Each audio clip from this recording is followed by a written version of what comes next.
안녕하세요. 방구석고수입니다. 자, 오늘도 저번 시간에 이어 이제 택견에 소개되어 있는 주먹을 쓰는 방법을 해석 한번 해보겠습니다. 자, 저번 시간은 엎은 주먹 했었죠. 자, 오늘은 세운 주먹. 자, 일명 입건이라고 하는 이 주먹에 대해서 한번 설명해 보겠습니다. 뭐 기존에 나와 있던 엎은 주먹을 했던 거랑 뭐 거의 똑같다고 할 수 있어요. 대신 엎은 주먹에서는 이렇게 칠 수는 없잖아요. 자, 이렇게 치는 거는 나중에 손을 펴서 이렇게 때릴 때 여기를 때리는 뭐 낙함 정도, 아니면 뭐 이렇게 해서 얼굴을 친다거나 뭐 그럴 수는 있겠지만 주먹으로는 하진 않으니까요. 예, 입건에서는 요게 들어가죠. 이제부터 똑같이 이렇게 치고 돌릴 수 있고 돌릴 수 있죠. 근데 여기서 내려치는 이 동작이 들어가죠. 그래서 이제 이 동작은 대부분 대표적인 기술로는 도끼질이 바로 여기에 해당되는 거죠. 근데 보면 현재 도끼질 그러면 이렇게만 치는 걸로 생각을 하고 있는 부분들이 좀 있는데요. 조금 해석을 더 해야 된다고 개인적으로 생각을 합니다. 영상에서 보면 도끼질 하는 장면 중에 이렇게 해서 쇄골을 치는 장면이 나와요. 이렇게 해서.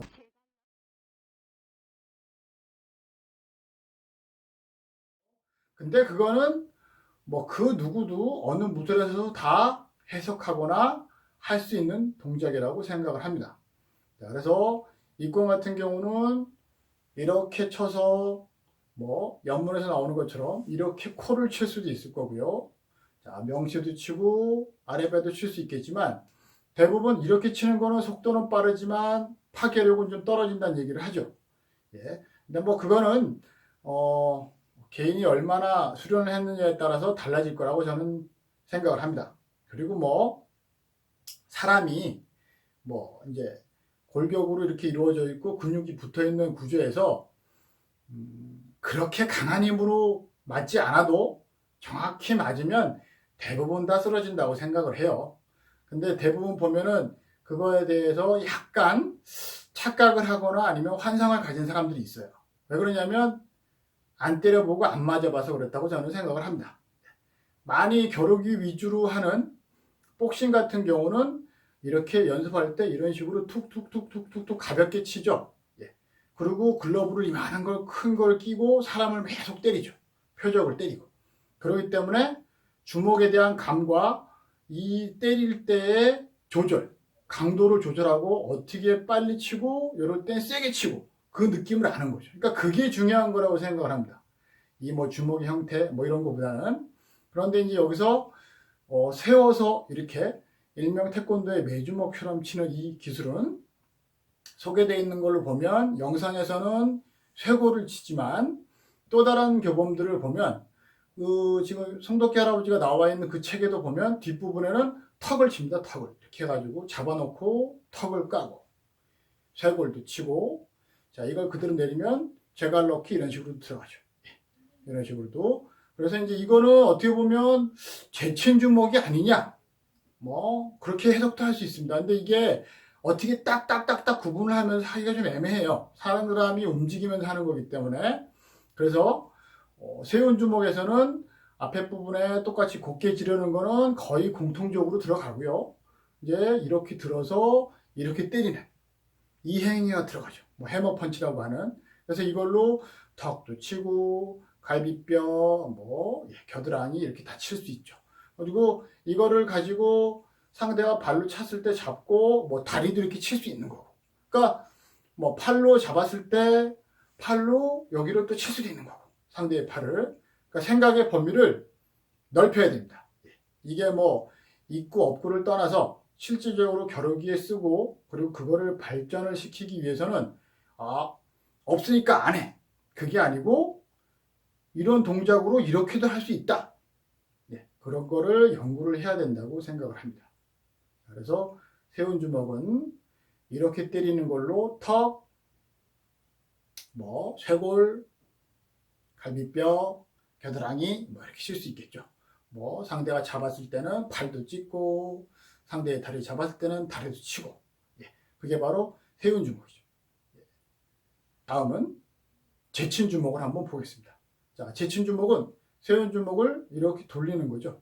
자, 이렇게 돌리는 이유는 간단합니다.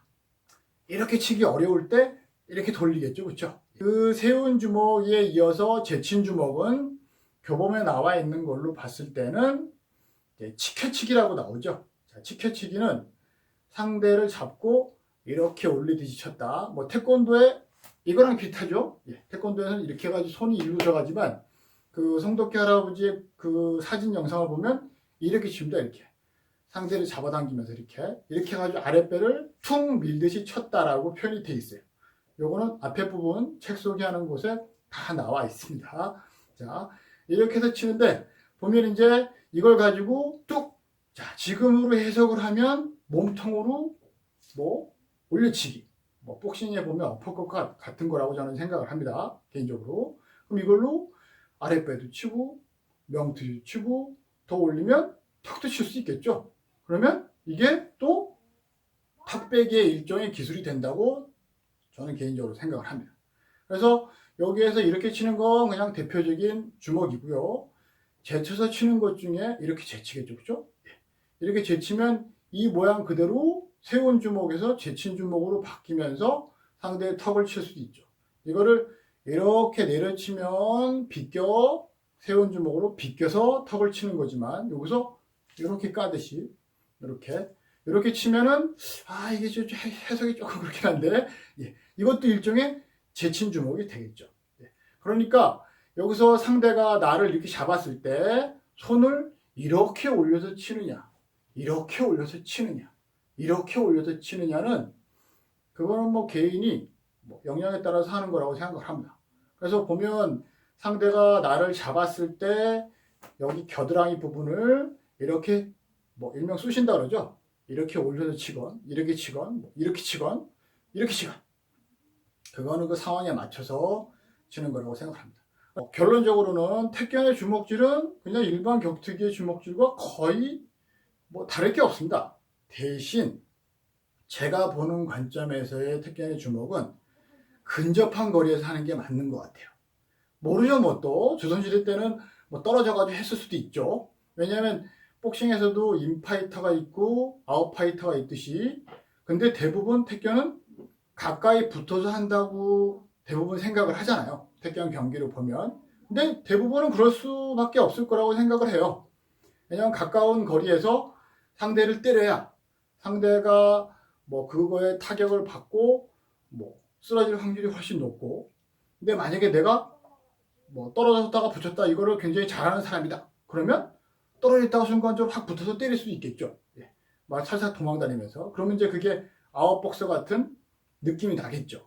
근데 이게 현재 태권에서는 주먹을 쓰는 자체의 겨루기가 없기 때문에 뭐 그냥 해석만 하는 거죠. 예.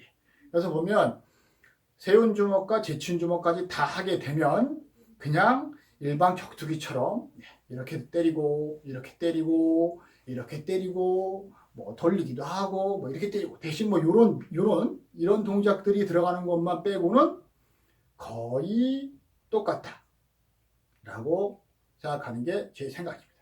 각 협회에서는 경기 위주로만 현재 하고 있죠. 예, 경기 위주로만 하고 있는데 경기도 좋다고 생각을 합니다. 근데 경기는 약간 좀 타고난 사람들이 유리해요. 그리고 나는 태권 경기가 아니고 태권을 통해서 호신술을 하고 싶다, 아니면 태권을 통해서 격투 능력을 기르고 싶다 하시는 분들은 기본적인 이 틀 안에서 연습을 하시면 된다고 봅니다. 여기에서 이제 보법이 들어가는 거는 제가 나중에 또 하겠지만 상황에 따라서 조금씩만 달라지는 것 뿐이지 거의 똑같아요. 그리고 모든 동작은 다 할 수 있습니다. 대신 이게 효과적이냐 아니면 효과적이지 않고 비효율적이냐, 그 차이밖에 없는 거죠. 그러니까 이거는 정답이 있고 정답이 아닌 것이 있는 게 아니고 효율과 비효율의 차이라고 생각을 합니다. 주목의 해석으로는 엎은 주먹, 세운 주먹, 제친 주먹을 다 해석을 했을 때는 일반 격투기의 모양과 거의 똑같다. 특히 이제 MMA가 나오고 나서 해머 펀치라는 게 다시 주목을 받았잖아요. 그게 태권에서는 벌써 옛날부터 그런 식으로 하고 있었다. 대부분 보면 이제 태권을 하셨던 분들도 보면 먼저 태권을 접한 것이 아니고 태권도를 먼저 접하신 분들이 많죠. 왜 그러냐면 저도 마찬가지고 태권을 배우고 싶어도 태권을 배울 수 있는 장소가 없었기 때문에 어렸을 때 먼저 태권도를 했죠. 태권도에서 항상 고민이 뭐였냐면 손날치기 하나, 이거였죠. 이거 목치기 하나. 이게 맞아? 겨루기를 하는데 안 맞잖아요. 예. 뭐 저도 그런 고민을 했던 적이 있습니다. 그 이유는 뭐냐면 태권도 같은 경우는 가까이 붙어서 유수를 한다는 개념 자체가 없었기 때문에 이게 안 되는 거죠. 가까이 붙으면 이걸로 목을 쳐야 되는데 경기에서는 그게 반칙이거든요. 뭐 가까이 붙으면 이렇게 해가지고 고막이라도 쳐야 되잖아요. 박치기 하고. 근데 그게 반칙이니까 안 하는 거죠. 그러니까 아무리 품새해서 이거를 해도 쓸 줄 모르는 거죠. 근데 지금 태권 같은 경우도 마찬가지 발 위주와 그리고 잡아서 넘기는 거 위주로 경기를 구성을 하다 보니까 이런 손을 쓰는 개념에 대해서 아직까지 좀 정립이 좀 덜 돼 있는 것도 똑같은 형태라고 생각을 합니다. 그래서 태권의 손질을 특히 주먹을 쓰는 법을 익히시려고 하시는 분들은 겨루기를 많이 한번 해보세요. 겨루기를 해보시면 달라집니다. 달라지고 그리고 여기에서 쓸 수 있는 기술과 쓸 수 없는 기술들이 쭉 빠져요. 근데 겨루기를 할 때는 여러 사람들과 많이 하셔야 된다고 생각을 하고요. 그리고 이제 겨루기의 방법으로는 넘기면서 주먹을 쓰는 방법과 떨어져서 붙어서 떨어져 있다가 붙으면서 주먹을 쓰면서 넘기는 그런 형태로 훈련을 하시는 게 좋지 않을까라고 생각하는 게 제 개인적인 생각입니다. 자, 여러분들 집에서 한번 연습 한번 해보십시오. 자, 세운 주먹과 제친 주먹. 그렇게 어려운 것도 아니고 그렇게 특별한 것도 아닙니다. 그러니까 태권은 그냥 싸움을 하는 격투행위라고 보시면 되고요. 그걸로 연구하는 것은 여러분들의 몫이라고 생각합니다. 자, 오늘은 여기까지입니다. 감사합니다.